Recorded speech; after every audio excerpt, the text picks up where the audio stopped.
So brilliant. Well, for anyone who's joining us for the first time, my name's Luke. I'm the W Club manager at the Whisky Shop.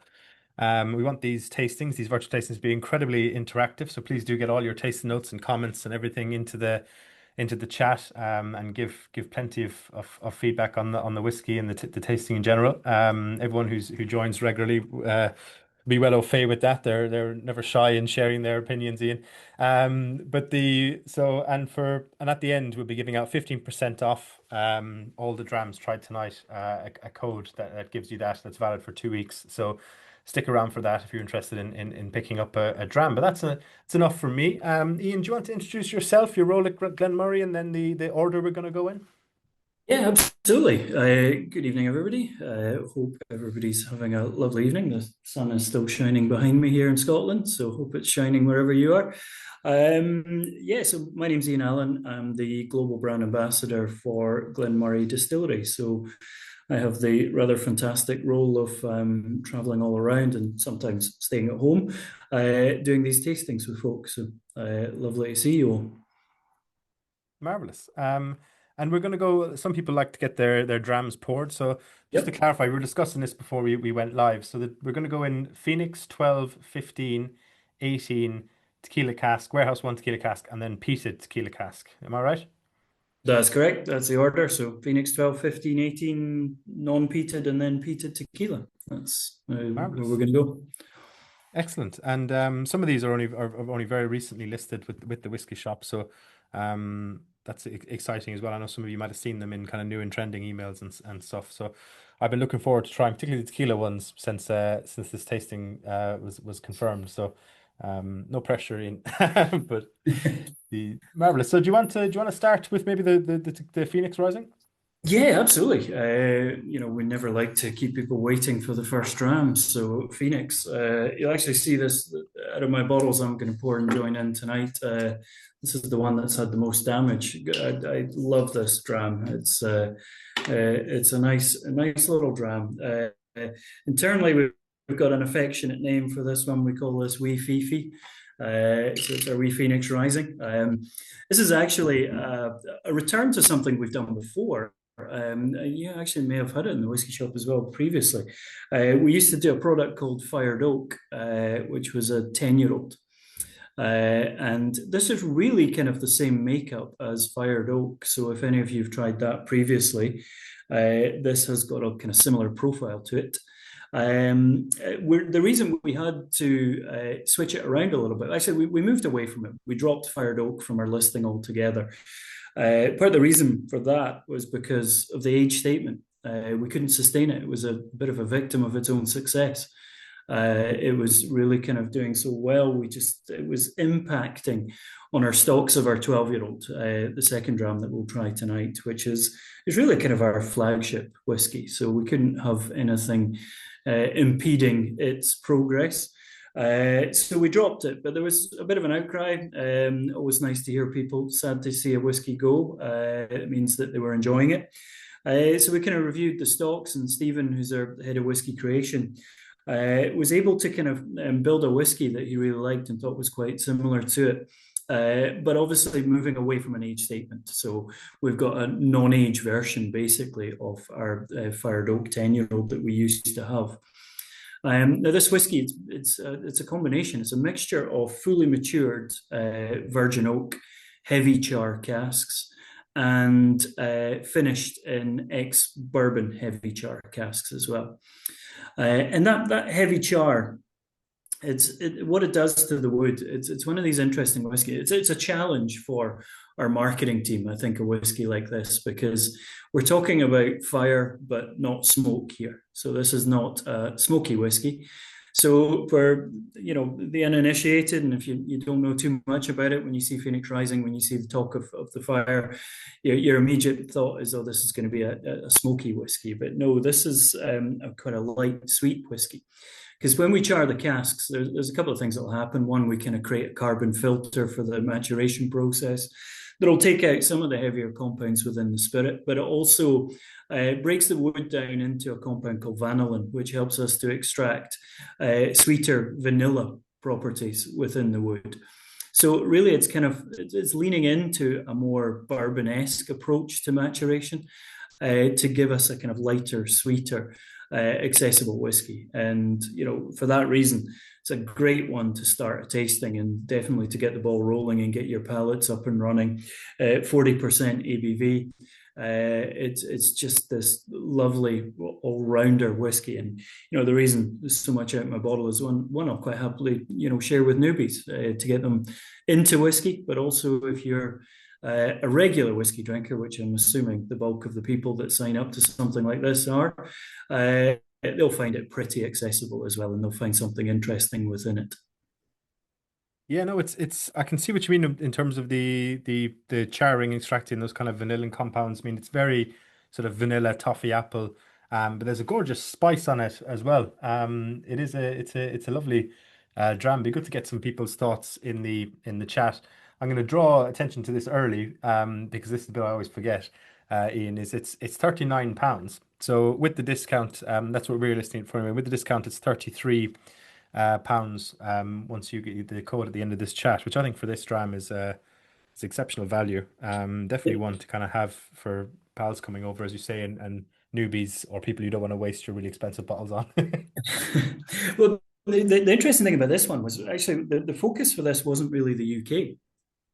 We've got this collection of whiskies that we do. They're a little bit different. We call it the experience range, so it's giving a slightly different whiskey drinking experience. Twisted Vine for the UK, which was a cognac cask. But we had requesting it, so we did actually launch this in the UK. It's soon to be followed up with the third in the trilogy, which will be our Calvados cask. So we're going to have Forbidden Fruit joining this one in the collection. And it's about doing these kind of interesting whiskies that are kind of experiential in their flavor profile, but also, they're non-age statements, so they're a little bit younger in their age profile. So we can put them out at that more affordable price. So you can try something a little bit different. It's not necessarily limited edition, and as a result tends to be very expensive as well. So, the price point is fantastic on all three of these whiskies in this range. No, certainly. Got some. Stevie says, have to say at that price point, it is surprising complexity. Well done, GM. Lovely sipping dram, super mouthfeel for an entry dram at 40%. Totally agree on the mouthfeel as well, Bob. Dead right. Punches above its age and ABV. Just got the toffee apple, says Steve. Very sweet and light in the nose, fruity, smooth in the tongue. The caramel certainly comes through. There is something spicy, don't know what. Totally right, Kevin. Just finished a Twisted Vine bottle, says Jeff. So interesting. Twisted Vine, tasting sweet plum notes, says Richard. Plum notes is an interesting one. Yeah, there maybe is a bit of, not saying maybe, I mean, I may be getting a bit of stone fruits kind of as well there. And in terms of the bottle design, Ian, the kind of symbolism around the phoenix and that, is that just to kind of evoke that kind of charring, or is there more to that? And Yeah, it's about kind of evoking that charring and the phoenix rising from the flame, something returning. Having done a product similar to this previously, it's kind of a revisitation of that style of whiskey that we had to let go a couple of years ago and just come back to it. So nice labels. All three of these whiskies. The one I'm really excited by because it's a little cheeky poke back at the SWA is our Forbidden Fruit, which is our Calvados cask. The packaging on it is fantastic. And the idea around Forbidden Fruit is a number of years ago. Some of you may have seen or tried. We did a cider cask release, which the SWA pulled us up on and actually banned. Told us that they didn't think it was actually whiskey because of the type of cask we used. So Calvados being an apple brandy, we're kind of calling it Forbidden Fruit with a snake in the kind of Garden of Eden. So a little kind of nod and wink to it being forbidden, but we're actually allowed to do it this way and not as cider. So yeah, the packaging on all of these I think are fantastic. Do I have the box for Phoenix? Yeah, the box for Phoenix has got the Phoenix. It looks kind of cool. But packaging aside, the whiskey is fantastic. Yeah, no, totally. I like that idea of the poking fun, and the coming out like as people who join this regularly after about 5 or 6 drams, I often waffle on about how great Calvados is, and as its own spirit brand, I think that's where the value for money in brown spirits is in the world these days. You can pick up some 30-something-year-old Calvados for cheapest chips, but that's by the by. The in terms of the not allowing the cider cask, could you maybe explain more about that? Well, I presume it was an oak cask, was it, or what was the Yeah, issue? it was one of our battles. In fact, at the time we were working with, well, we still do work with Thistley Cross. If there's any cider drinkers out there, you may have tried Thistley Cross's whiskey cask cider. The whiskey casks they were getting were our casks that we were shipping down the road. They were finishing their cider in some of our whiskey battles. And we thought it'd be a great idea. Let's take them back and fill our whiskey back into them.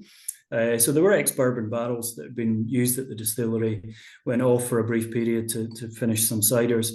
We took them back and ultimately thought, this was a really nice whiskey. We loved what it was, decided to release it at the time. We had no inclination that we were doing anything risky or controversial. But ultimately, the SWA thought otherwise. Actually, it flew under the radar for a while. And it wasn't until there was an article on a whiskey website by, it was actually Becky Paskin, some of you may know, whiskey writer. She called it out and thought, I don't think this is whiskey. And a few weeks later, we get a letter saying, oh, we don't think it's whiskey. So we were allowed to argue our case. Which ultimately we lost. Fortunately, it was a limited edition, so the cease and desist had kind of expired. Thankfully, they were a little bit too slow with the mark. We'd sold out by that point, but we were just told not to do it again, given a little slap on the wrists. And we got a bit of publicity out of it, so it was kind of fun at the time, That's getting to be the fascinating. bad boys of the whiskey world. Yeah, given the volume of sort of experimental cask finishes you get nowadays, the amount of like stout casks. There's one I know this is an Irish whiskey example, so it's this thing. There's one I was drinking recently. Is it Born Irish stout cask one? Tastes like more like port than whiskey. I mean, and I'm not knocking them. No dig if there's anyone from that brand watching.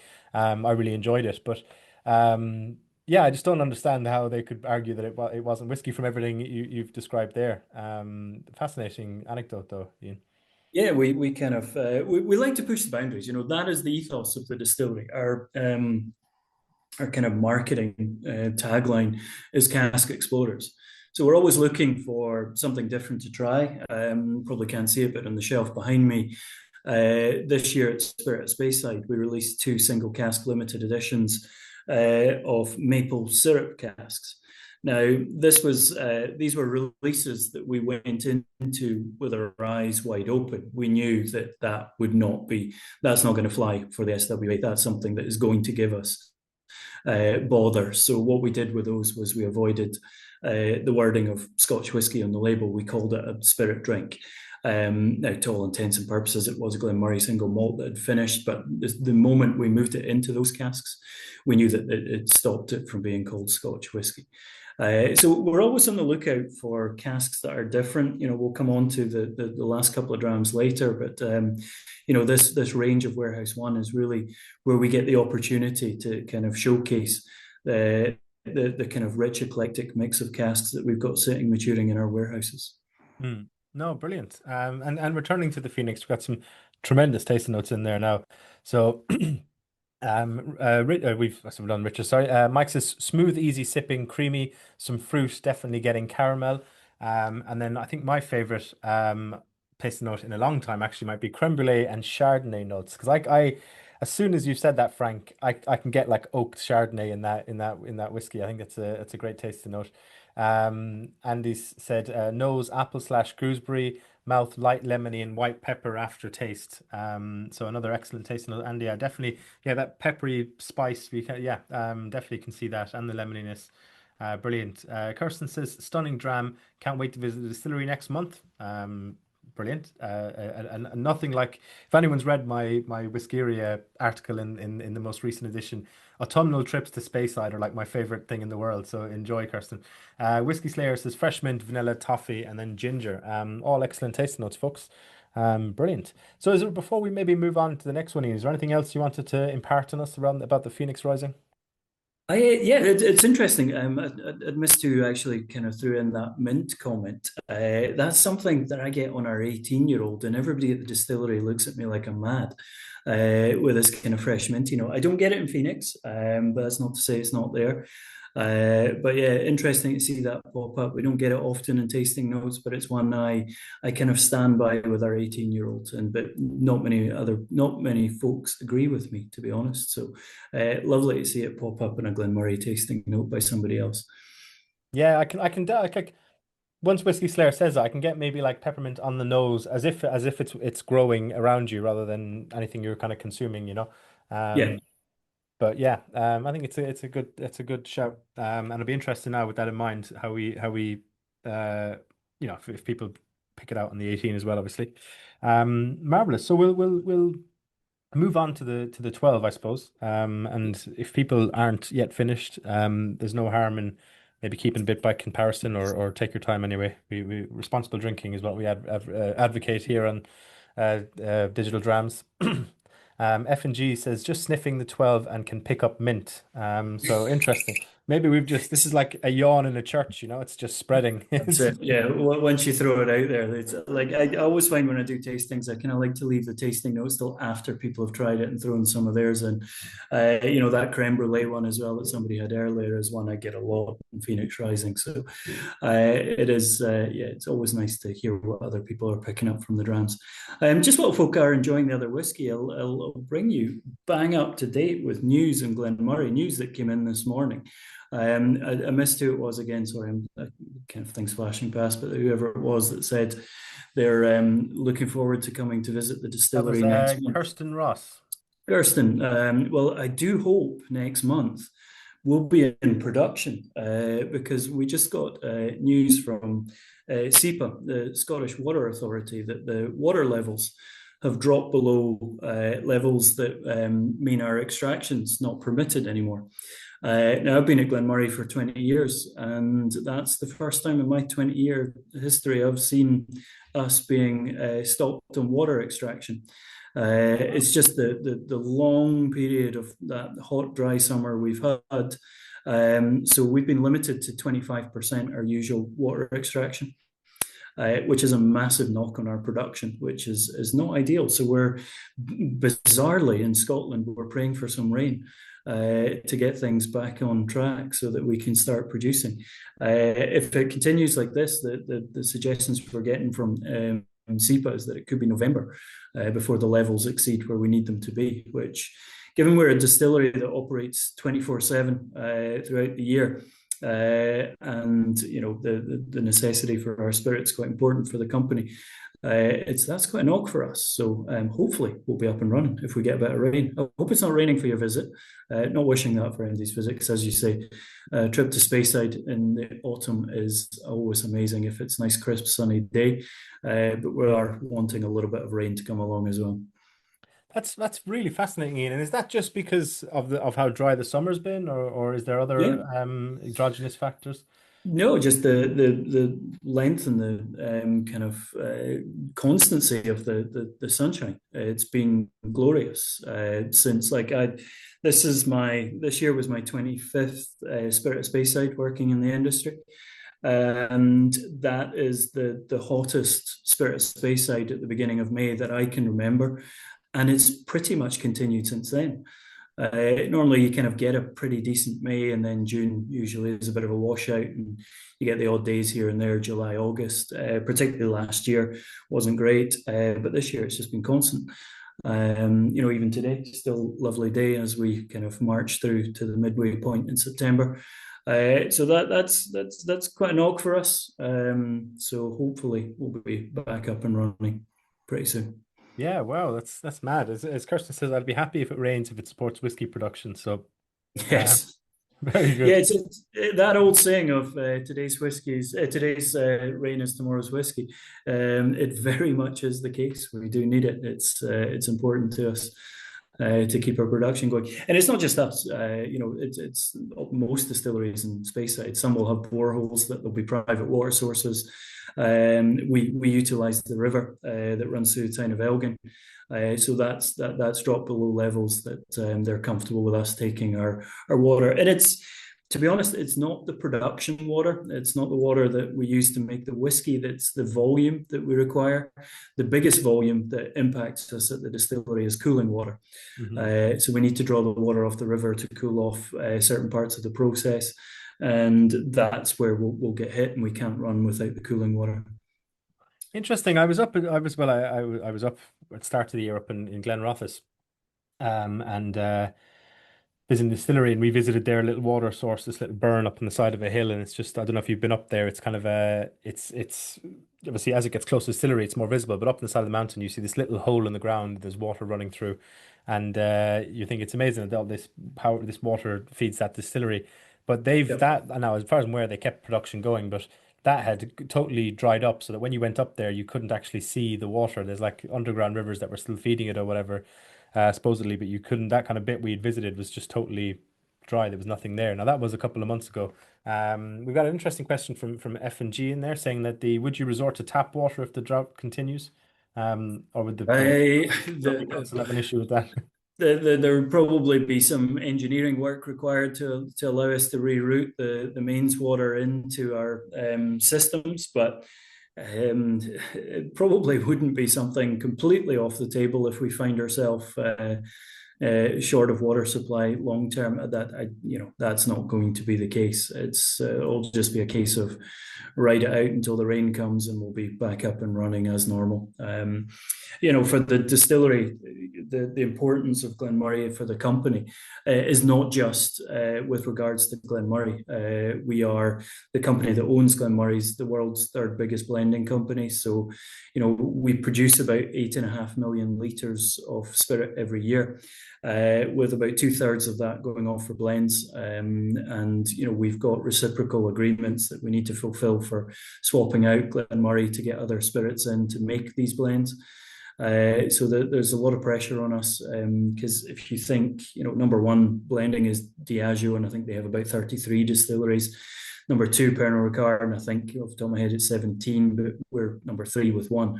So the pressure on Glen Moray for production is quite strong. So that's why we are the longest running 24/7 distillery in Scotland. We have been producing for that kind of full term production longer than anybody else. Yeah, we've got James has said surely if you use it for cooling and it gets returned to the river after cooling, there's zero net extraction, or is there just not enough even to do that? Or Not enough to do that, because you're drawing it off from the river, and the river's below levels that they're comfortable with. So it would just exacerbate that. Okay, as you say, you are returning some of it, but a lot of the cooling water we are taking, we hold on site because we've made a lot of energy efficiency savings at the distillery so that we can harvest that heat. So we hold it on site to transfer heat in as many places as possible. So when you're using it for cooling, you're absorbing some of the temperature, some of that energy has been extracted. So what you don't want to do is just run it back down the lade and lose that into the river. yeah, no, fascinating. I suppose my final comment on this, because people are itching in the chat for us to be talking about this 12, is if they can use all that tap water for these AI data centers, then surely they could put it into something that actually makes money and jobs into the economy, like whiskey production. There you go. That's my take. 100%. Yeah, 100%. AI is just stealing people's jobs. We're making jobs, and we're making Exactly, people and all happy. the Yeah, excise duty paid and everything, like all these AI exactly. companies Yeah. paying zero tax. This is it, this is whiskey. This is the lobbying that we need to be doing. That's where we need to be at. Yeah, get me in a room with Rachel Reeves or whoever makes these decisions. Yeah. The So we've got some on this. There's lots of chats about the mint. EDD82 or Ed82 says Murray mints on the 12. We've got Lawrence has said, is anyone else getting apple on the nose? There was also a comment there, although I've scrolled past it, I can't see it. Ian says, the way this mint conversation is going, I'd be tempted to. Oh, it's disappeared away from me again. Basically saying that they'll throw out something wacky and see if it catches on. The power of suggestion. There it is. I'm tempted to suggest something really unusual and see what if that spreads too. And Stephen's also said now that you've said mint, it's there on the nose and the 12, the power of suggestion, huh? Although I think the brilliant, yeah. So there's Kevin has said 12-year-old, richer on the nose, more vanilla, more fruity, strawberries with cream, cut grass, remarkably uncutis on the tongue. As if it was higher ABV. The atmosphere of an oak paneled rum comes to mind. I get some pear, says Mike. I get the oak paneling reference too, says Steve. So some fantastic Steve, who's also losing his job to AI. So my condolences, Steve. Whiskey will help with that. Um, so yeah, it's a really interesting unctuous and Unctuous, unctuous. What'd you say? unctuous, unctuous, Un Pronounce that again, Ian. I'm butchering this. unctuous, Unctuous. unctuous. Unctuous. Yes, now that Yeah, you've said it out yeah, loud, it makes perfect sense. One of those words that yeah. was just tripping me up. It's when you see it written down. When I saw it pop up on the screen, it's one of these that can't be spelled like that. But yeah, that's it's. Anyway, so we're 12-year-old. This is the one from our core range that I drink the most, I pour the most. Whenever anybody comes up to us, if they're at the distillery or a whiskey fair, wherever, they've never tried Glen Moray before. Where should I start? Is a regular, often asked question. I always pour the 12-year-old. I think this is our kind of flagship. It's not our biggest seller. Biggest seller is the classic, which a lot of people see in supermarkets. It's just a younger version of the 12. Non-age statement. In fact, the classic was for a period last year, number 1 selling single malt in the UK. So it's one that people love. But the 12-year-old is just that with a little bit more aging behind it. It's fully matured in ex-bourbon barrels. Which is the spine of what we do, the core of what we do as a distillery. We will talk a lot about, cask exploration and, all these experimental casks that we have and we play around with. But 80% of the casks we fill at Glen Moray Distillery are ex-bourbon barrels from the US. The 12-year-old is exclusively that. We use the casks 3 times. So we have the markdown as kind of first, second, and third fill. The 12-year-old is typically a kind of recipe of about 60% first fill, 30% second fill, 10% third fill. The third fill is kind of bringing that lighter profile within the spirit.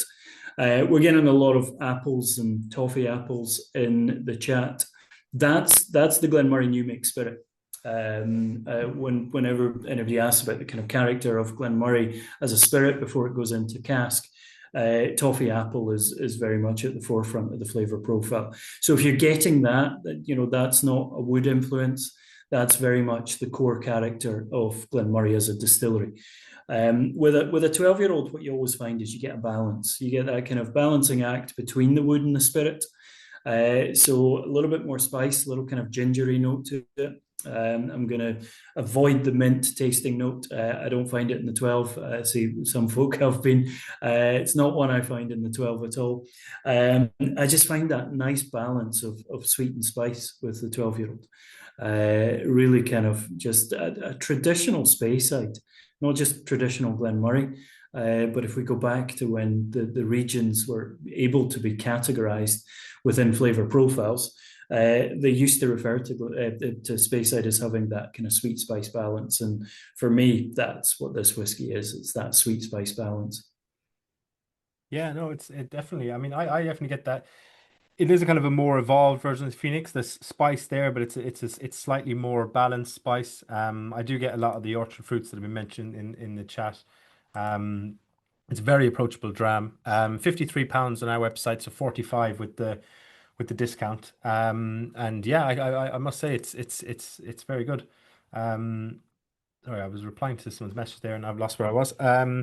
F&G says, I didn't drink all the Phoenix and I've been sat here smelling the 12-year-old. I've just gone back to smell the Phoenix and suddenly I can smell creme brulee. Didn't smell that earlier. Whiskey Slurs, I'm getting lemon zest on the nose. Yeah, lemon zest, definitely that kind of citrusiness. I can get that porridge, palate is porridge, grass, grain, perfume, buttery finish, says Paul. Agreed, very buttery. I can pronounce buttery when you're talking about oily kind of textures. So there you go. That's maybe I'll just use that word instead. Um, So yeah, no, interesting. Any further thoughts on those the kind of tasting notes there, Ian? Yeah, that kind of buttery, oily texture, that's kind of at the heart of the Glen Moray spirit again. We have I don't know if anybody's actually kind of made their way and visited the distillery, but if you come and have a look at our spirit stills in particular, they're quite short. They're quite small stills. They've got a kind of low level line arm. So we are picking up some of the heavier, oilier compounds quite early on in the distillation process. We don't get a lot of reflux. But our stills were actually converted from direct fired stills back in the 60s. So we've kind of created through the changes to the site a kind of hybrid spirit that's got this kind of lovely light sweetness that you would expect with a steam-fired still, where you've got that nice kind of constant, continual control of temperature. But you've also got those heavier kind of more oily characteristics that you would expect of a distillery that would have direct fired short stills that would suit maybe a sherry cask maturation. And our approach to cask exploration and what we do is really based on the fact that our spirit has got that versatility built into it. It's got that profile that allows us to be experimental. A lot of times in the industry, there's a kind of cliche that does the rounds that cask is king. Basically saying that you can make a great spirit, put it in a crap cask, and you'll get a crappy whiskey. Or, the reverse of that, you can make an average spirit and put it in a great cask and rescue it to be a good whiskey. But ultimately, I kind of always take that one step further and say, right, well, cask is king, but your stills are your king maker. They decide which direction your spirit can go in, or which direction your spirit is best suited to go in. And we've embraced the fact that we've got this oily but light and sweet spirit. We can do a classic, which is 5 years in a bourbon cask, where the spirit does most of the heavy lifting, because the spirit has got that light sweet profile. But we can also leave it for queuing up the next dram, 15 years in Oloroso sherry, and not lose the distillery character, because the oiliness gives it a robustness as well.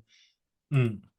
Yeah, I can totally see that. It's actually we've done a few of these tastings where we have some new make on the tasting, and it's always really fascinating to sort of go from that and through the kind of rest of a core range and see which directions it kind of goes in, both at the cut of ABV or at the cask finish, because it is it's as you mentioned about people saying about a good cask or bad cask ruining a good whiskey or vice versa.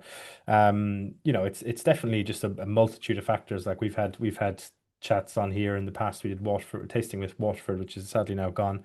That Yeah. Irish distillery, about the kind of terroir and all that. And there's different, the everyone thinks their kind of USP is the most important impact, but it's more like a team where if all the players are pulling in the right direction, then if you can have one star player in a different position, be it your centre back, your midfielder, or your attacker, that really shines. But you need all 11 players on the pitch, otherwise it's Yeah. not going to function. Yeah, absolutely. It is, we do focus a lot on cask, but, we put a lot of importance on our spirit, purely because we need a consistency of spirit character. We are focused on consistency. So we're not overly keen on experimentation within the distillation process. So we don't change yeast types. We retain the same barley variety. Our cut points were set in 1992, and we've never changed those. We changed them. The only time we ever change spirit character is when we go for 10 days a year on Peated, which we'll come on to with the last whiskey of tonight. But we keep our spirit in a very kind of constant, steady plane. And then when we get to the cask, that's when we have our fun and games with what we can experiment and play around with. Hmm. Yeah, no, certainly. Yeah, Bob had said about the Annock New Make was great. It certainly was. Steve says we only had a whistle stop at Glen Moray as we toured the area. Need to revisit. Bob had said another super sipping dram. I reckon Glen Moray produced some of the best tasting 40% whiskies on the market. not thin or watery like most of the competition. So a good little dig at the other distilleries there, Bob. Fair play. Mike had said definite body for 40%, very rounded and smooth. That's for both of these. I totally agree. The kind of the mouthfeel, the body has been touched on by multiple people in the comments is really impressive for that lower ABV liquid. Is there something particularly you attribute to that to, Ian? Yeah, as I say, it's our spirit character. It's the stills. It's within our spirit stills. It's giving it that body and that texture. We are chill filtering. I know this is being recorded, and my marketing team might pick up and listen later, but they're sick of hearing me bang on about non-chill filtration because I love Glen Moray at a slightly higher ABV, non-chill filtered. We are starting to do more with it. The Phoenix Rising and the 12, that's not a product that will ever go 46%.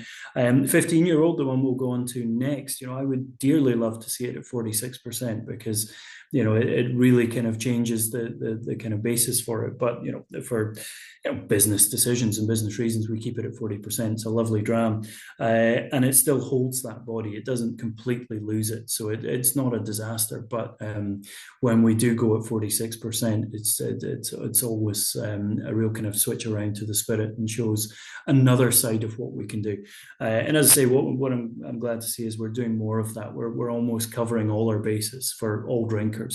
If you want something at 46 or above, non-chill filtered, if you want something at cask strength, if you want something at 40%, Glen Moray now has the range of whiskies in the collection that allows people to travel through and find product that suits them. Mm-hmm. No, brilliant. But it is not to repeat myself, but it is a testament to that spirit character because it often does get lost, even once you cut and filter it, just that presence. So I know that's restating something that's been said multiple times, but it is remarkable. Yeah. I will maybe come on to the 15. So I'm conscious we were chatting about the water source, so people might be well finished there at 12. So as we open this 15-year-old, while people are pouring that, Andy's question there about caramel coloring, can you advise on the use of that?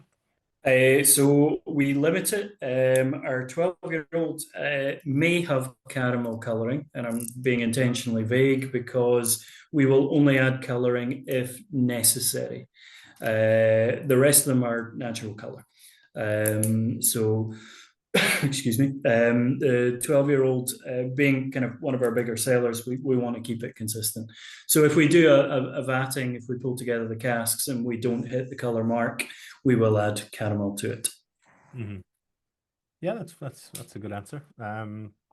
Marvelous. So this 15-year-old, while you're cracking it open there now, I'll just check what we're selling that at. So it's 67 off the what was what we were retailing at, which gives it at 56.95 with the discount that we'll give out at the end. So it was the 18 you said you normally get the mint on though, wasn't it? Not the 15. So we won't. No one said 50. mint yet Yeah. in the chat. So It'll come. It'll be there somewhere. Richard has said this is so smooth, vanilla and chocolate and a hint of ginger. Ed82 has said lighter on the nose. This 15 honey syrup taste, chocolate finish. Kevin says 15-year-old intense on the nose, more complex, maybe leather, still sweet fruit like red plums or even dried cranberries, and a rich chocolate sauce on the palate with pepper/spice aftertaste. That seems to be. I know we were joking about mint and all that, but pepper seems to be a common taste note that keeps coming up as well in terms of the finish. It's funny. I was saving pepper for the last two whiskies because pepper isn't something I generally pick up in Glen Moray too often.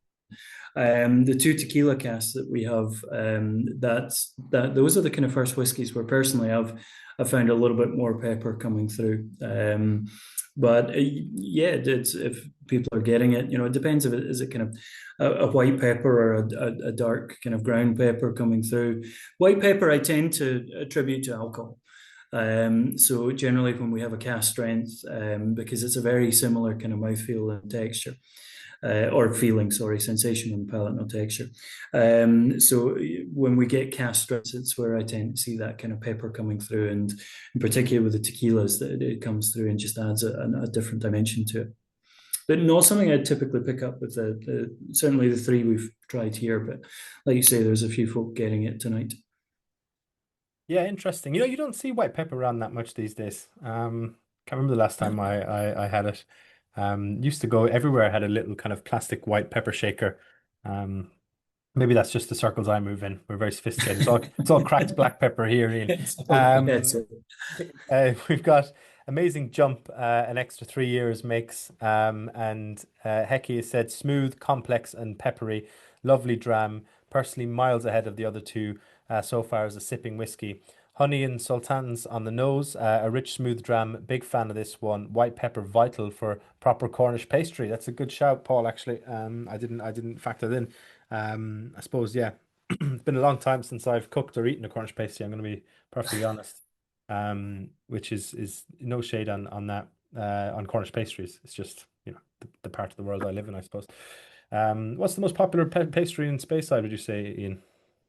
It would be Harrogaw's pie, I think, more than a pastry. So the kind of regional Scottish bakeries. Greg's for more of the Central Belt. We've got Harrogaw's up in the northeast.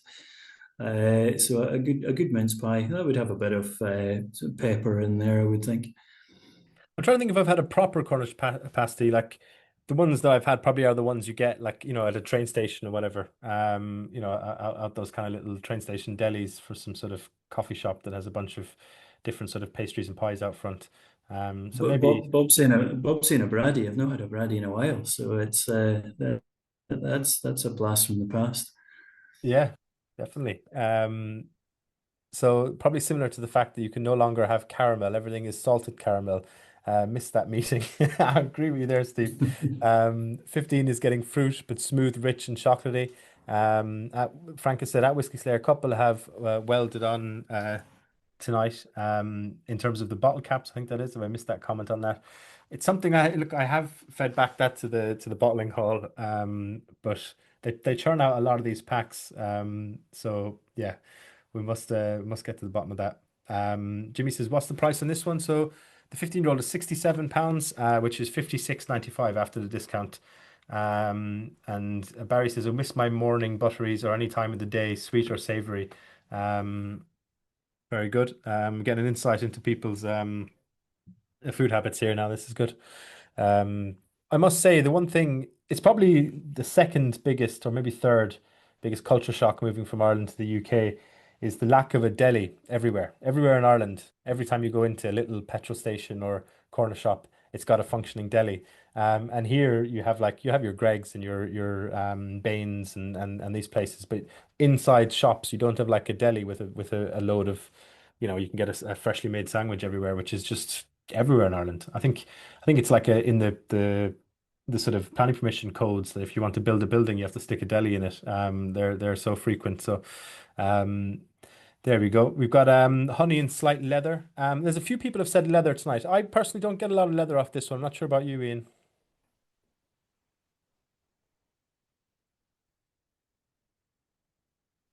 Have I frozen or?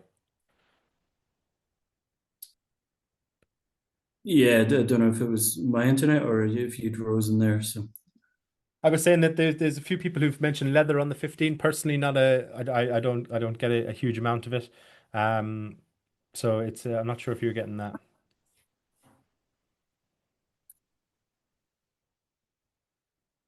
Um, is it me who's breaking up, folks, or is it Ian? It'd be just good to narrow it down.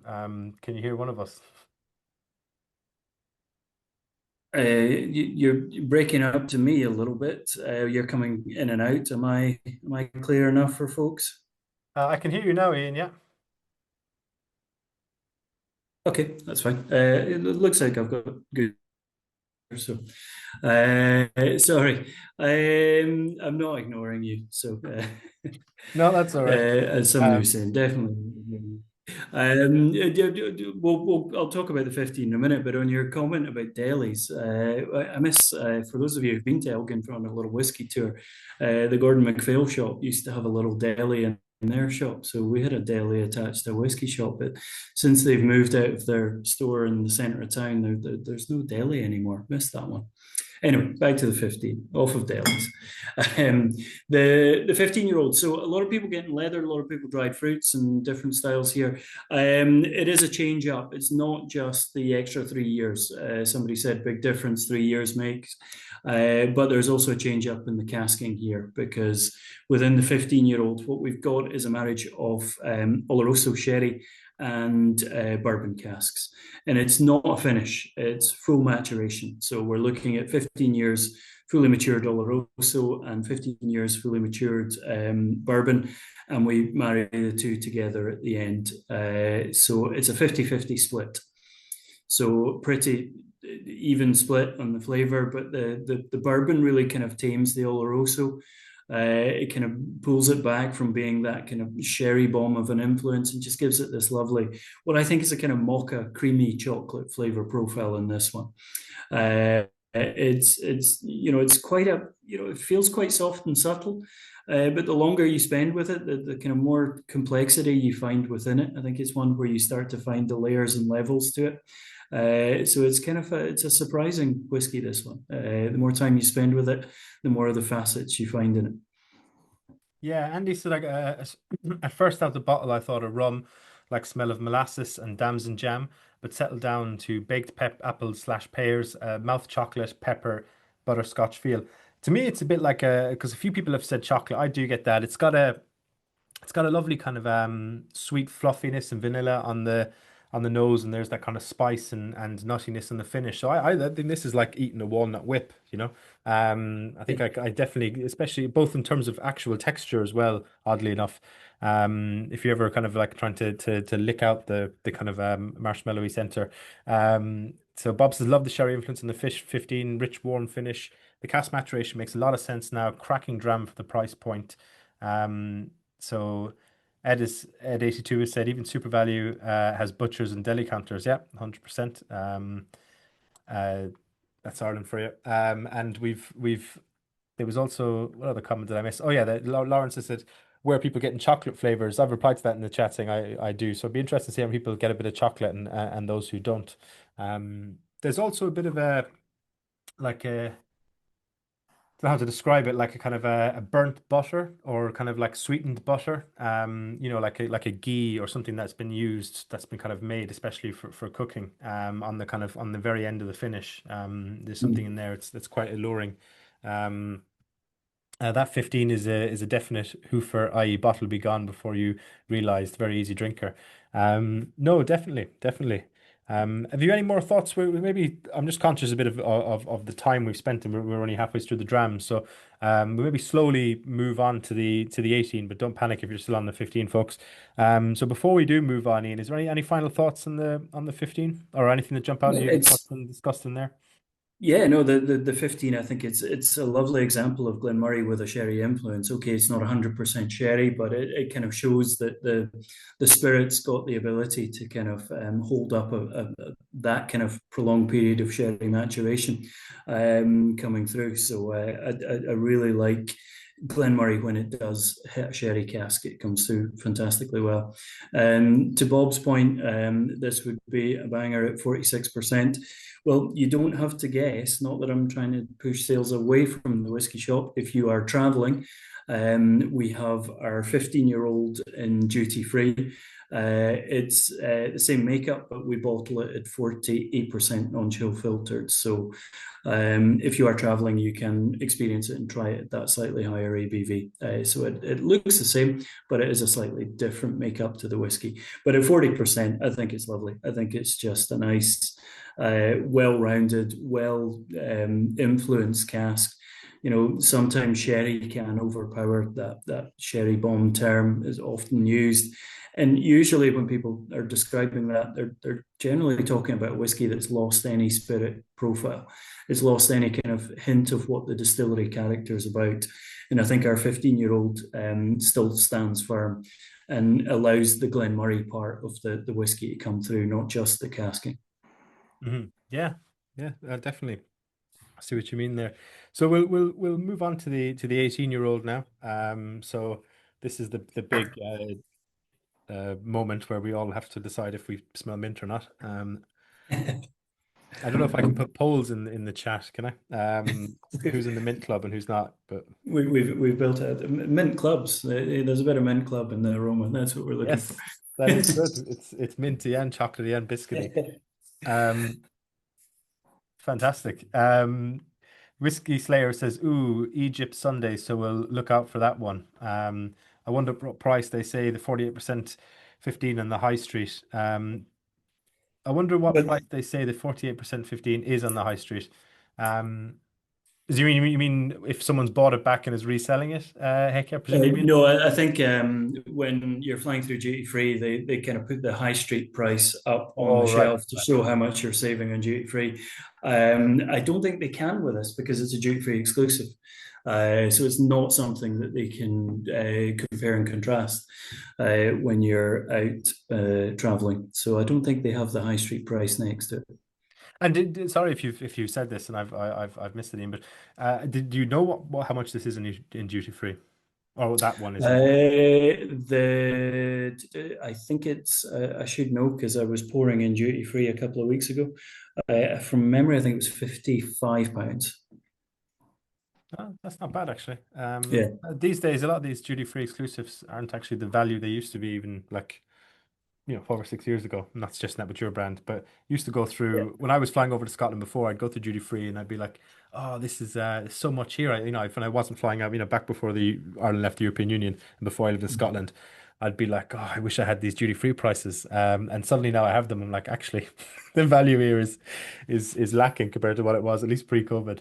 yeah. Um, It's not what it was. There are so many exclusives for duty free now, and I think it's to avoid that situation. I think that we were talking about in the high street prices, but with that, you're getting something unique. You're finding something a yeah. little bit different.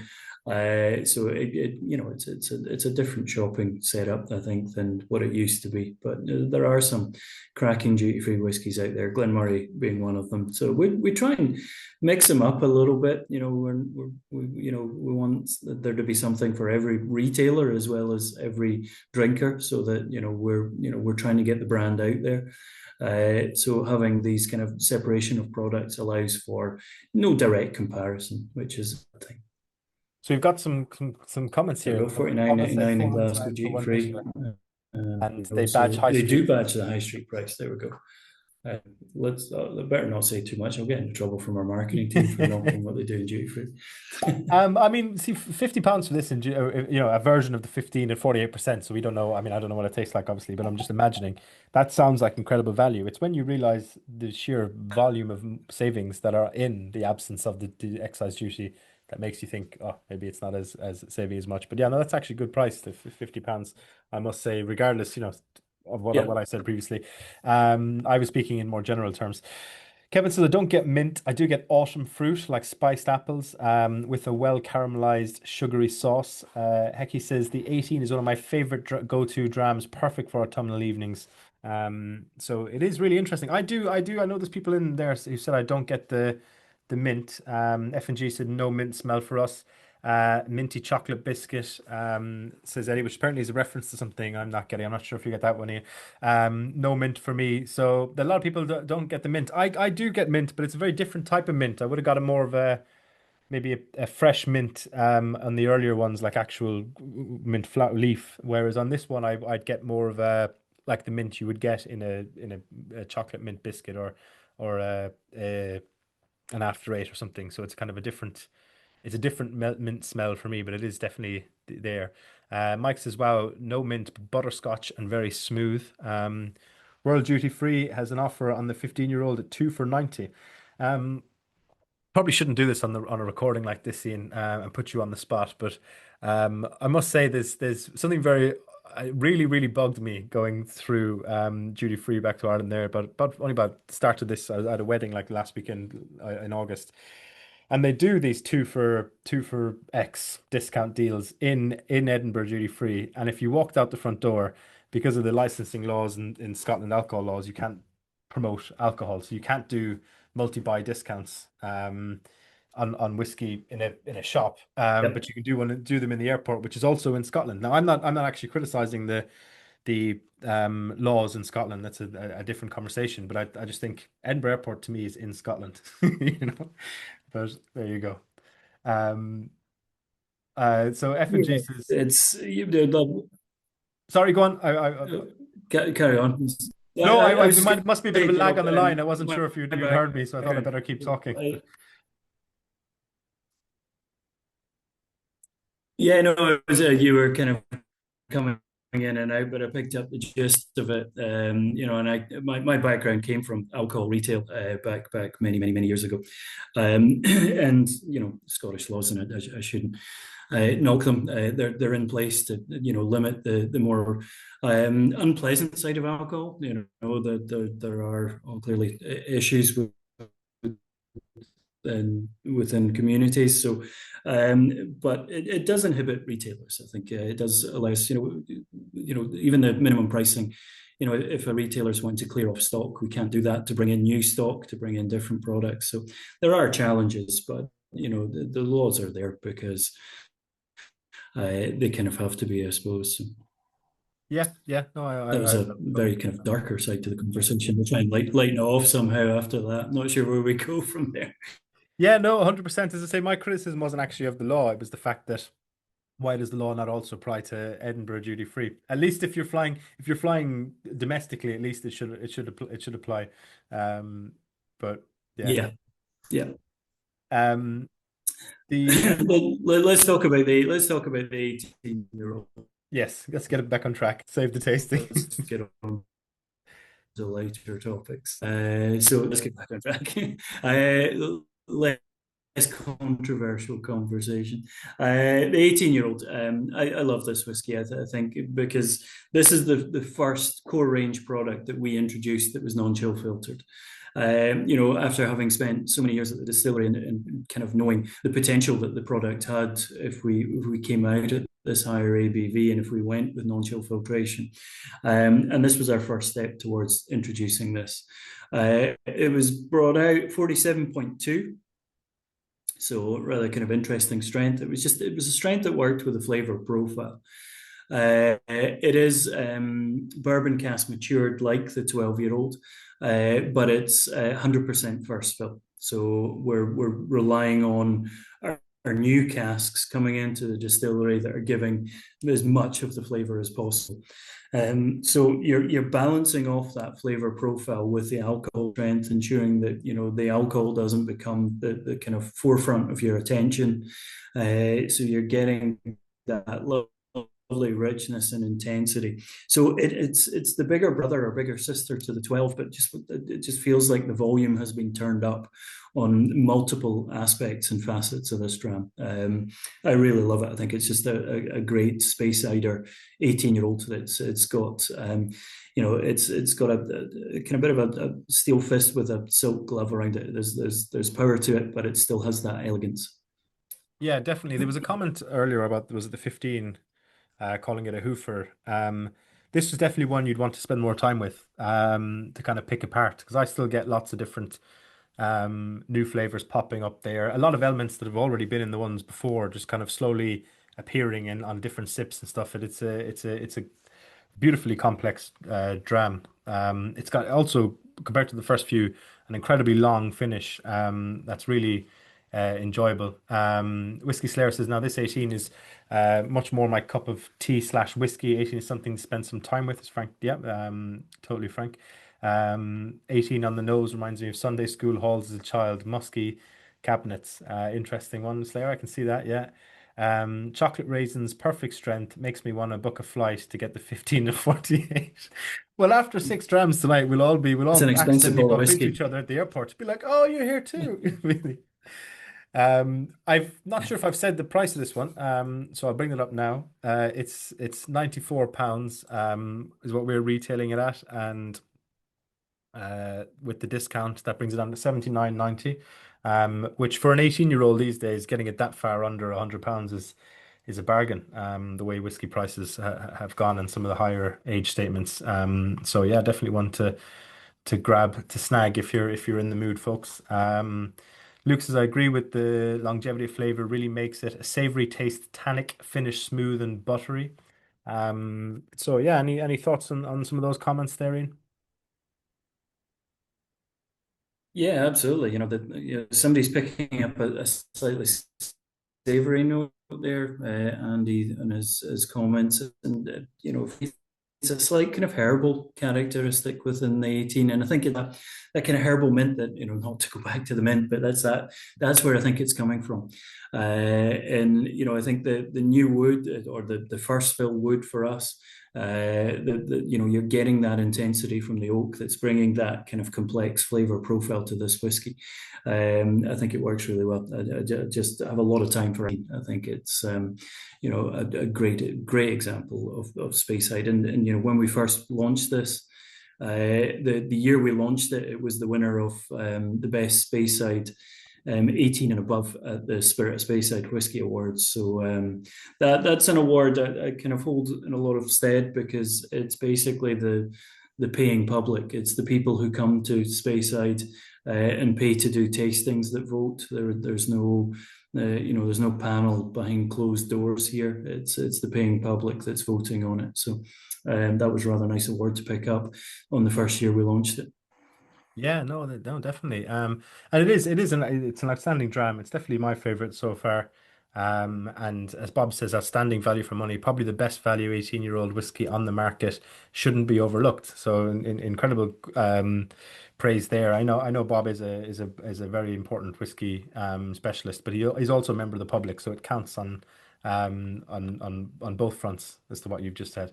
Um, but the so yeah, no, this is interesting. It'd be great to hear anyone else's thoughts on the 18 in the chat there. Steve actually this Phoenix is the favorite so far.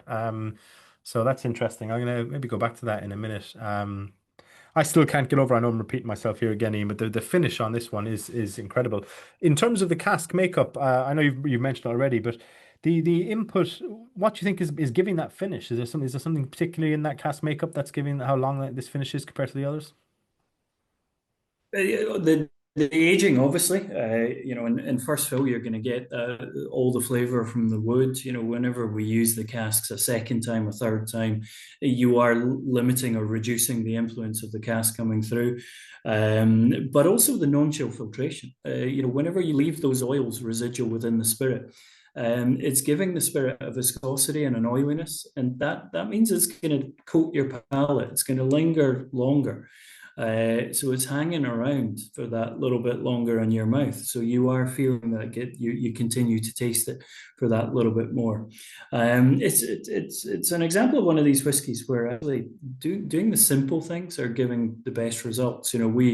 We're not mixing different cask types. We're not finishing it in anything. We're not chill filtering it. We're not reducing it as much. So it's keeping it simple. And, that's just, 9 times out of 10, that brings great results. Mm, definitely. Whiskey Slayer's also got, which is a couple of times now, and you mentioned people mentioning savory notes already, but the kind of black tea, honey, chocolate orange. So it just goes to show the spectrum we've had in terms of tasting notes. I don't think anyone has been wrong in the chat. There's definitely just a testament to the complexity of whiskey. Kirsten's also definitely get the herbal notes, a bit of nuttiness, which ties back into that kind of black tea, honey, chocolate orange, with the kind of those kind of also kind of evoke herbal flavors as well.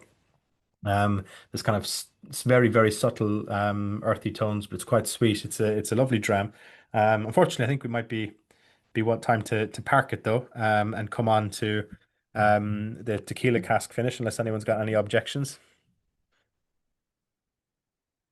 Nope, I can't hear a word from all of you. So um, there you go. The Eddie says, or Ed 82, apologies, I don't know, that's just the way their username reads. Going back to the Phoenix was a pleasant surprise, preferred over the second go of the 12.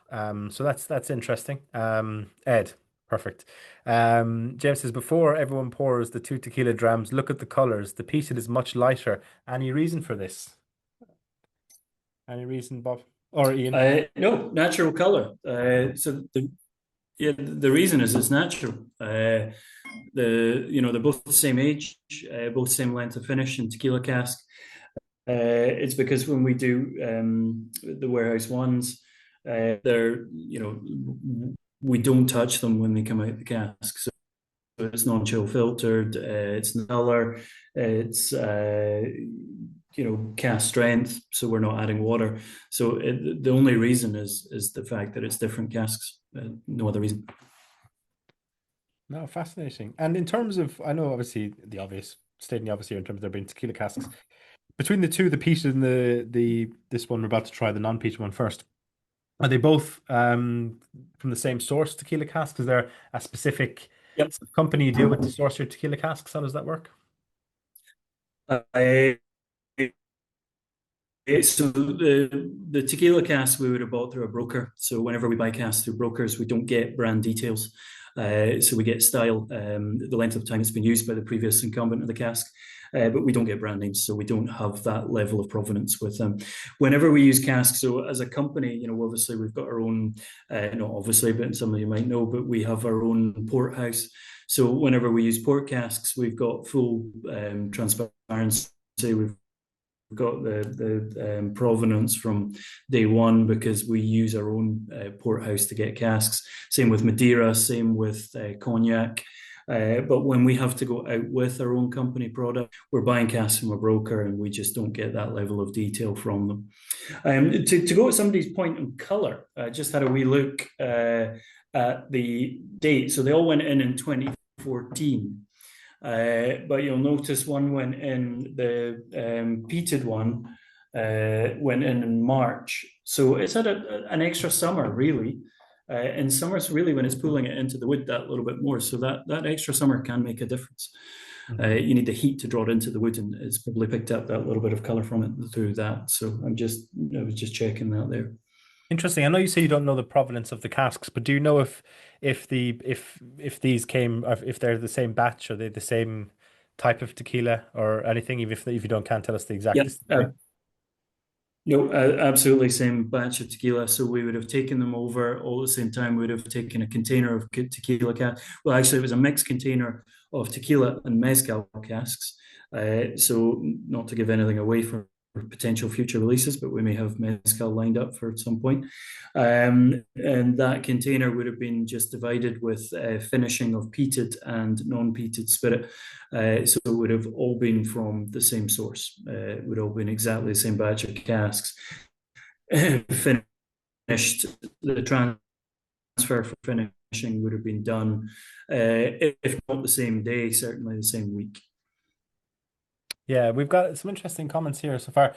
Steve says, I don't like tequila, so this will be interesting. James has said, good quality tequila is great. Sip it like whiskey. I 100% agree with you, James. But I totally understand, Steve, that the normal tequila we experience day to day in our lives here, or if you go to a regular bar or nightclub, it's not nice. But tequila is actually a tremendous drink.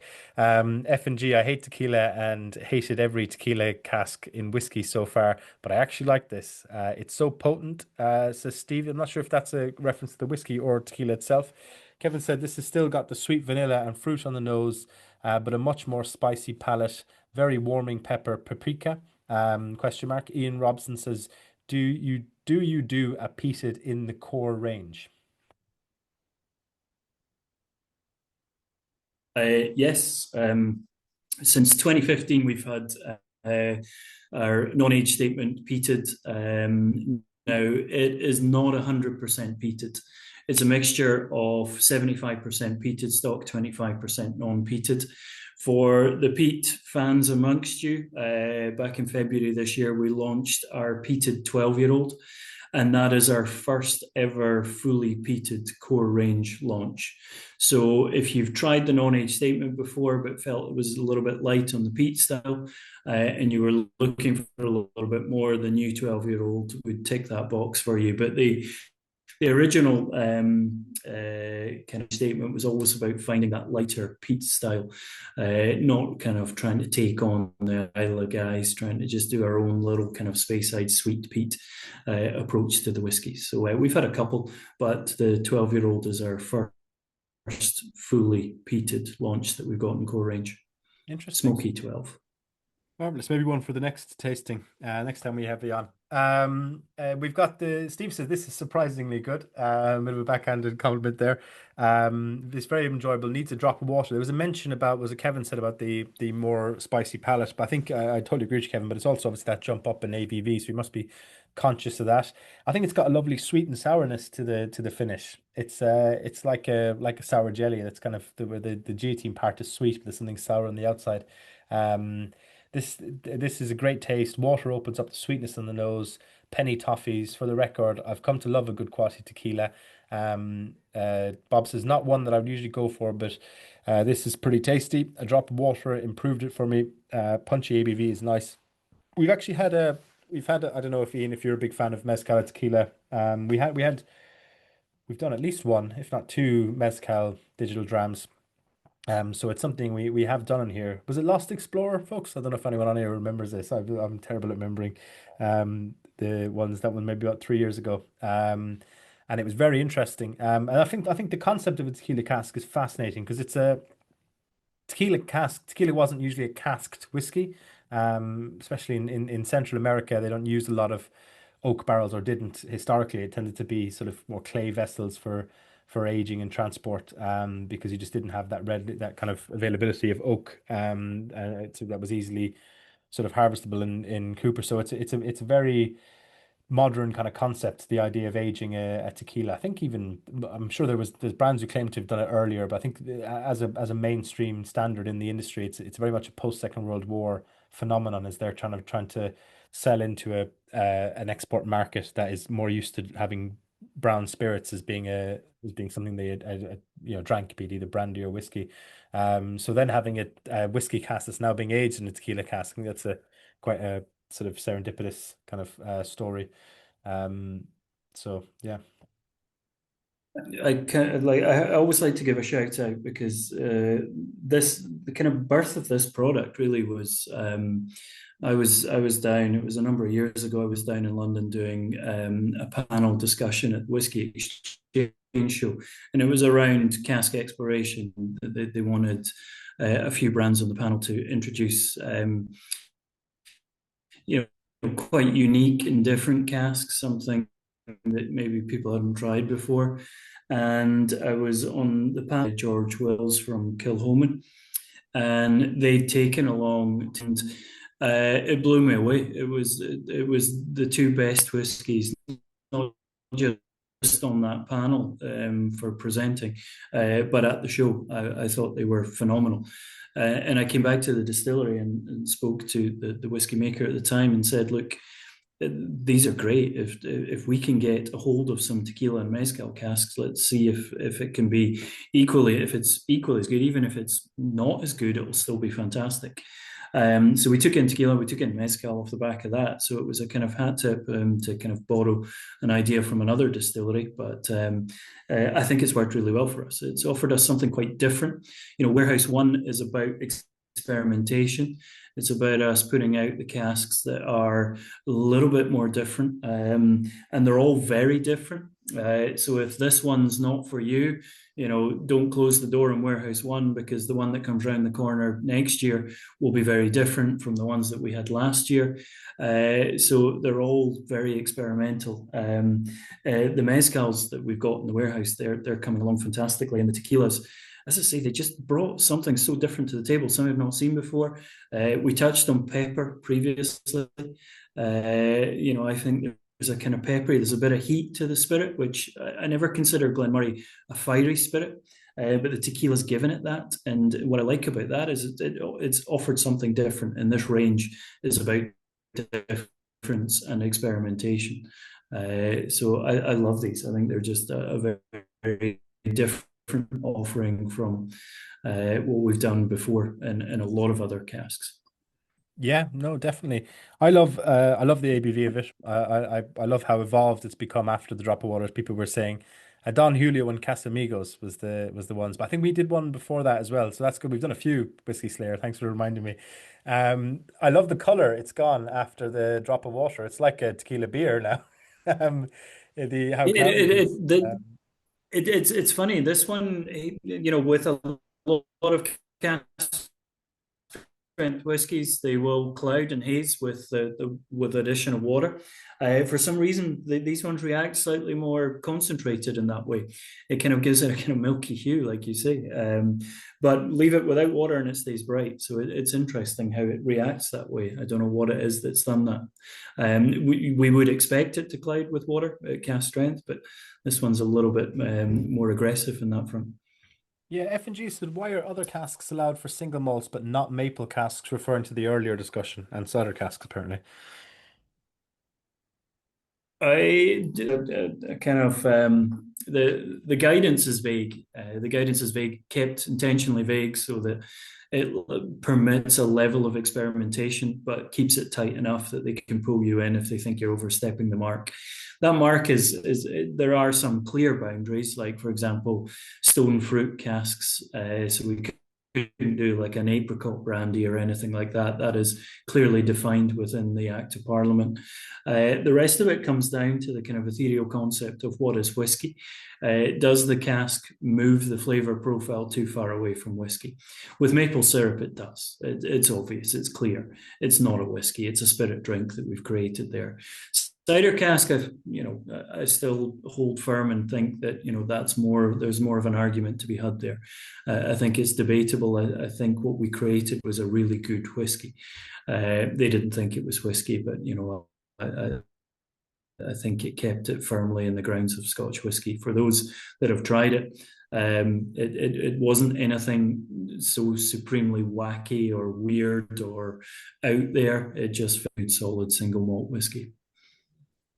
Yeah, it's funny how it's fascinating actually listening to you explain that. Like, that people can get a cask and like basically splash a bit of sherry in it and chuck it away and call it a sherry cask. But then something that's actually been used to mature something can't be used, even if it's 100% oak. It seems uh, a bit mad, but I suppose that's just, I mean, I don't mean to, people criticize the Whiskey Association a lot, but, there is something to be said for having, for the world, I think it's important to have those regulations. So I'm not, I don't mean to be too negative, but yeah, no, it's fascinating hearing you talk about it. The F&G says sounds like the decide on vibes. And Jimmy says, have you explored other casks like Mizunara? Interested to know if you sell it a lot to the Asian market, giving the sweetness of some of these. Yeah, so Asia's become quite an important market for us. I had the very great pleasure of going out to Tokyo Whiskey Fest a couple of years ago. So we're starting to make great strides in those markets. Mizunara is an interesting one. They're so bloody expensive. They're very expensive casks. A lot of the experimental casks will be buying in, 350, €400 a cask. The last price I think I saw in Mizunara was €3,500 a cask. So they are like 10 times the price of most regular oak casks we get. We haven't yet. I would love to see some Mizunara. Certainly the other whiskies I've tried that have been successful in Mizunara are full maturations.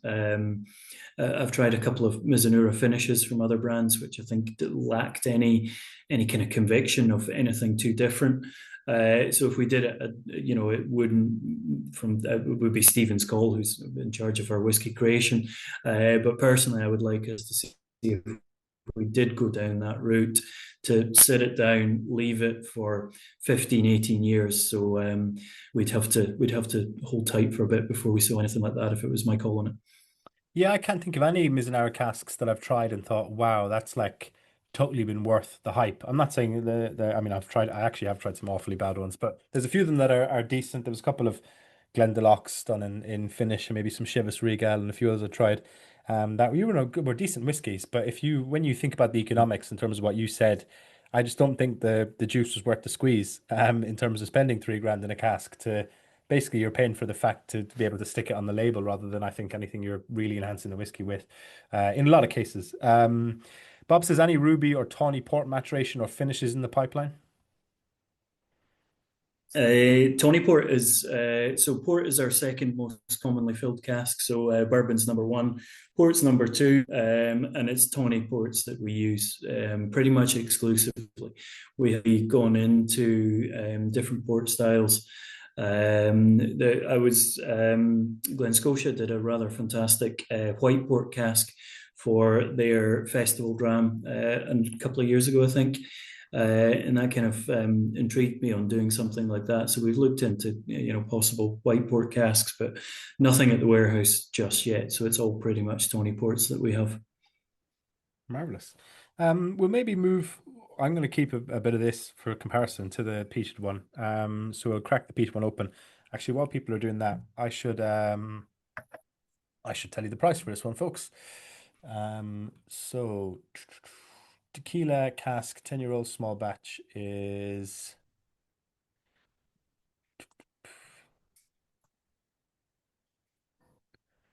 1 second there.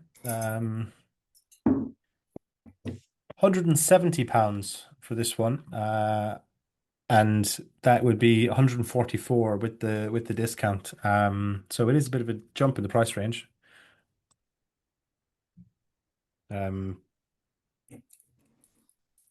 Yeah, these are these are limited editions. They're small batches. So the scarcity does affect price point. Also cask strength. Whenever you're coming out higher ABV, we've got the increased duty and everything that comes with it. Yeah. Love No, that totally. noise. I think I'm actually wrong here. So ignore what I just said. It's £85. I thought there was a little So what did you say? You broke up when you said the price. What did you say? I think I had it down as 140, but it's No, you broke. £85. All right. Okay. No, it's not that. No, Yeah. yeah, it's not 140. Sorry. Yeah, I missed what you said. So So it's yeah, 72.25. 85, £90, I think is the RRP on this one. Yeah. Yeah. So it's £85 and that's 72.25 with the 15% off. Apologies, folks. I doubted myself straight away, but look, I'm after 5 whiskeys, so leave me alone. The the so suddenly, Kirsten's asking, did I not get a sample pack? Because I'm opening fresh bottles. No, I had to open my own stash from my cupboard full of Glen Murrays. So I've not got round to the tequilas in the house yet, but I've tried a few. We were down at Whisky Fringe a few weeks ago, and it was kind of the first major whiskey event where we pushed these and launched these. So that was an opportunity to get stuck into the tequila casks. yeah. I should have sent you a pack actually, Ian. But you never asked, you know. So, um, I've, the I've got the whiskey. I'm good for Glen Moray. Perfect. As you were saying, actually, I don't know if you mind me or if you want to share so that I'm not breaching confidence. But you mentioned beforehand your proximity to the distillery.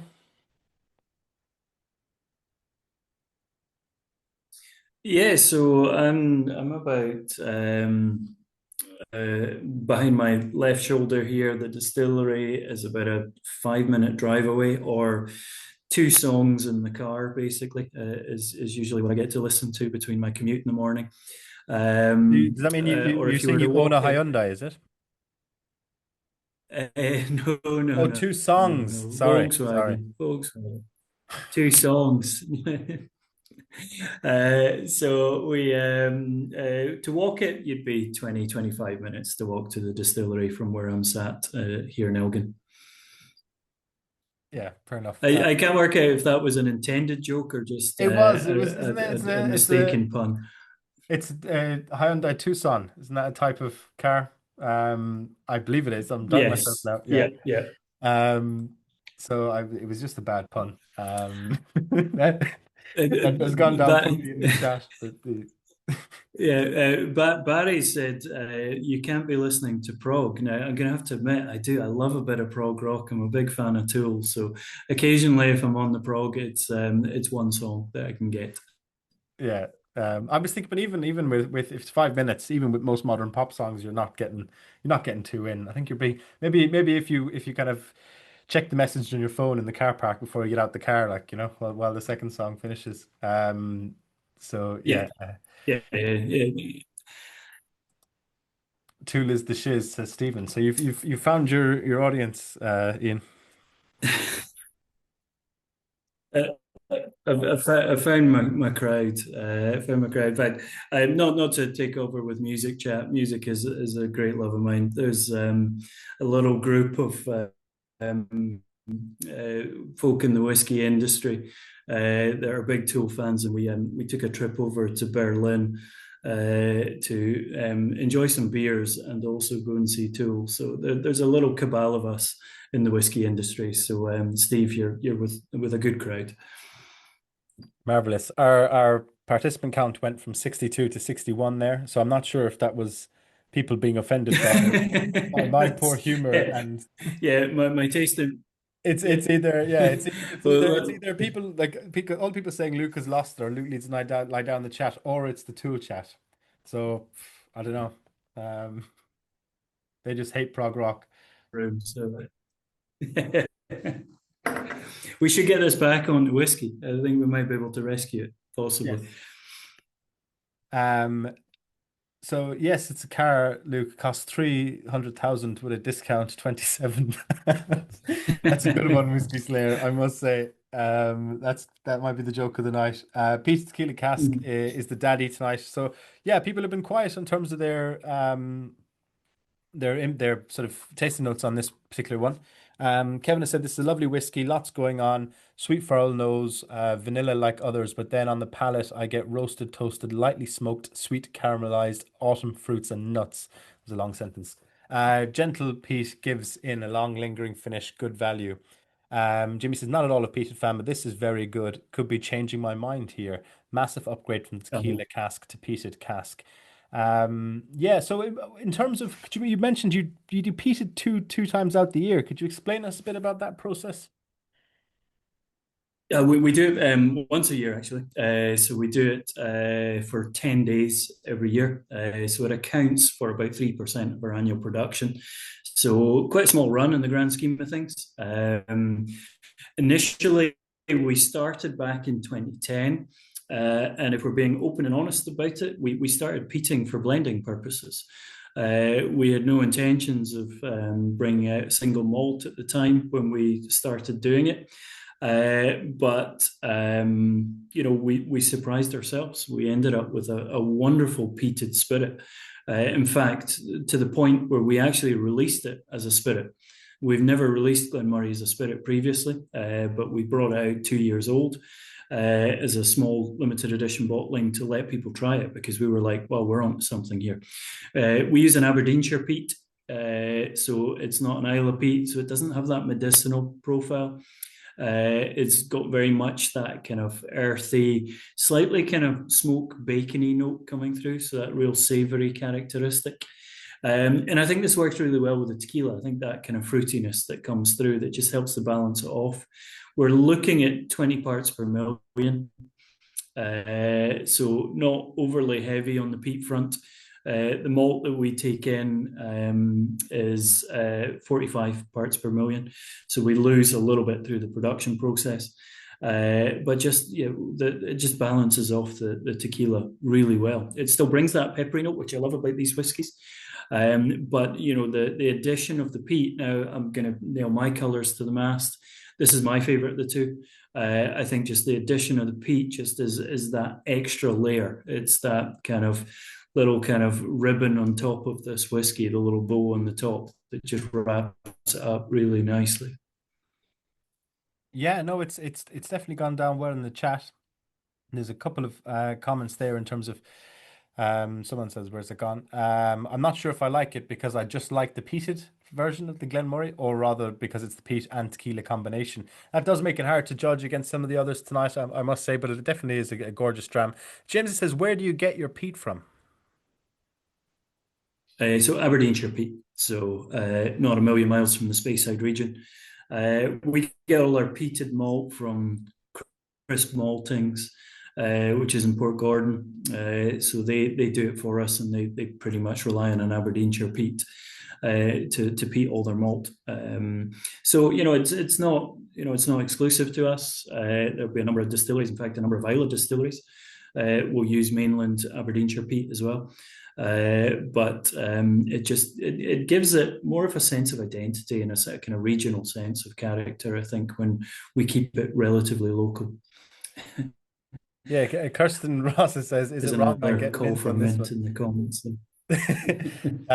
Very sweet, rounded, very nice, as Frank. Uh, Sorry, go on. I was just going to say about the strength. This one. Oh, sorry. I was just going to add in about the strength. This one's 58, but it doesn't feel more intense than the first one at 55. As I say, they're both the same age and they're both been filled at the same strength. So the casks have obviously kind of matured at different rates within themselves. The Angels have taken a little bit of a bigger bite of the non-peated than the peated, but it doesn't feel like it's 58%. I'm sitting here drinking this without water, and I don't feel it needs it. I think it works really well at full strength. I totally agree. And Stephen says the 18-year-old felt harsher, which I think maybe is a bit harsh than 18-year-old. But I see the point you're trying to make, Stephen, or Steve. Andy says a great balance, good compromise in peat, but not really smoky. There was a comment further back about Springbank as well. Some peat that same peat that Springbank uses, they get theirs from Aberdeenshire. I actually did not know that. I just assumed it was Campbelltown. But there you go. Unless James is out there spreading fake news. Did you know that, Ian? Yeah, it wouldn't surprise me because Aberdeenshire peat's quite often relied upon. That's one of the things I always found. Being born and brought up in Speyside, working in Speyside distilleries, peat was something I was a late adopter of. It wasn't a style that I really kind of appreciated for a long time in my whiskey drinking, and also in my career. I didn't have to work with peated malts, so learning and understanding about peats was quite new to me.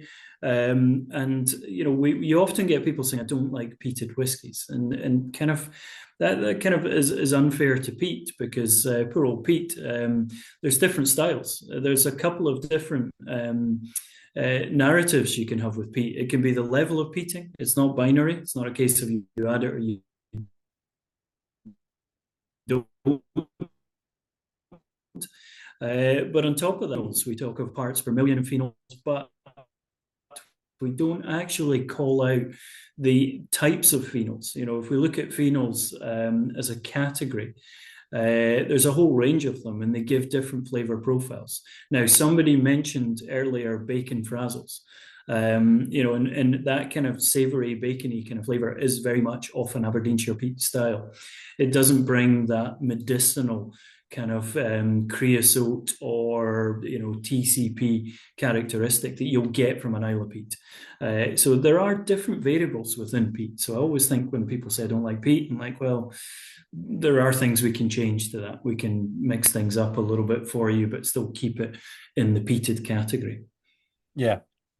Brilliant. Well, people started putting their kind of favorite lineup in there of the night. I don't know if folks noticed, but I also put in the code that'll get you a discount on these. So that's WS 25 GM or yeah, for Glen Moray.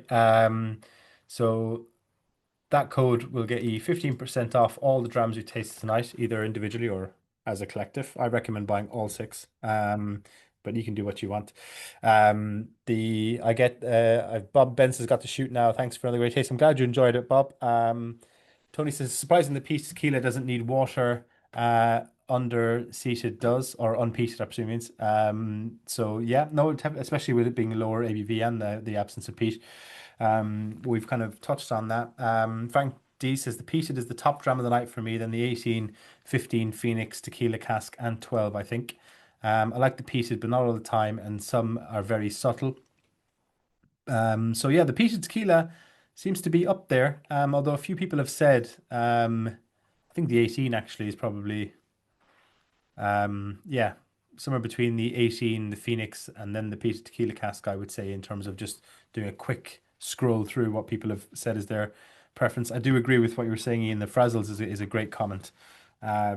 So yeah, thank you for all the feedback, folks. Keep that coming, and we'll before we finish, if there's any last questions, do get them in there. Have you any now that we've sampled all? Is there anything you'd like to add, Ian? Yeah, just that people saying a great range of whiskies. What I've got to add to that is that's not all of our range. We've gone from.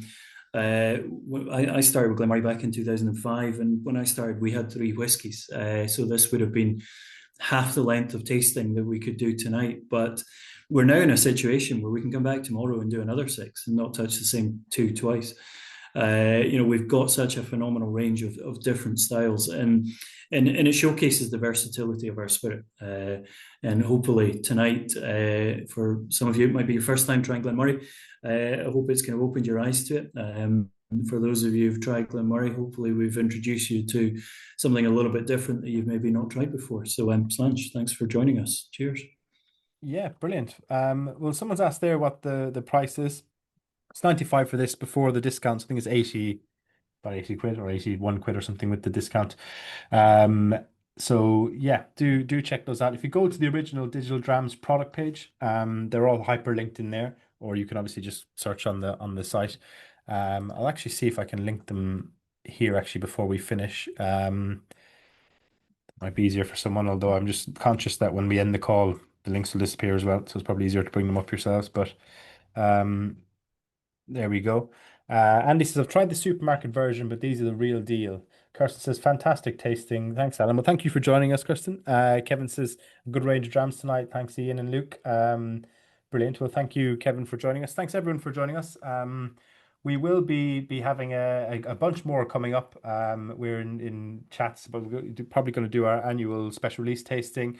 We've got a kind of left of field choice, which would be interesting to see what you think about that. As well as kind of a couple of Irish and a couple of Scottish, and we're going to be doing our W Club Awards tasting in November this year and stuff. So we're hoping to get in about 5 or 6 more of these before Christmas. So do keep an eye out for that one. We're also going to be running a premium members exclusive version of the raffles we've been doing. So that is in the works, and we will be coming in the next week or so, just working out a couple of kinks because it'll be done differently than the main draw, where you'll be able to use your points to enter, which you can't do in the normal raffles, and that's just for premium members. So that will make things be a bit different than the main ones. Other than that, folks, keep an eye out. We've got lots of this coming into exciting new release season. Obviously, so there'll be lots coming in the next couple of months as brands get their stuff on the shelves ahead of Christmas. So it's always a busy period. So keep an eye on any deals. We've also got our pretty huge deals, which is a massive in-store and online sale will be running next week. And the premium members like you guys will get access to all those sale items a day early. And when they sell out, they sell out. So keep an eye on that for the good deals. Ian, have you guys got anything upcoming that you want to share with us before we end the call? Maybe a new release coming down the line to keep an eye I on? Well, our next release will be the Calvados cask. So our Forbidden Fruit will be, in fact, I think it's being bottled next week. So usually it takes about a month to hit the shelves from there. So that'll be our next new release. From distillery, we always do a Christmas cask. Well, we always do. I say we did it last year to great success. So we'll be releasing our new Christmas cask in December. Which I chose this week, which is a 20-year-old Sauternes finish cask. So watch this space for that one coming out. That'll be a single cask at cask strength. Last year we did a 21-year-old Oloroso, which was, we kind of try and find a dram that would suit the Christmas table. Something rich and full flavored and, giving Christmas vibes. And the Sauternes this year very much ticks that box. Brilliant. No, that does sound very exciting. We'll keep an eye out for those.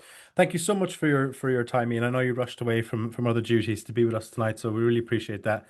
As you can tell from It's been an absolute pleasure. Thank you for wonderful inviting comments in us. the chat, you've been brilliant. So thank you, and maybe get you on again. Um, Brilliant. Look Thanks, forward to it. everyone. And thanks for the kind words in the Cheers, mate. comments. And if you have any issues, do drop us an email. And the recording will be up tomorrow. So we talk to you soon. Bye.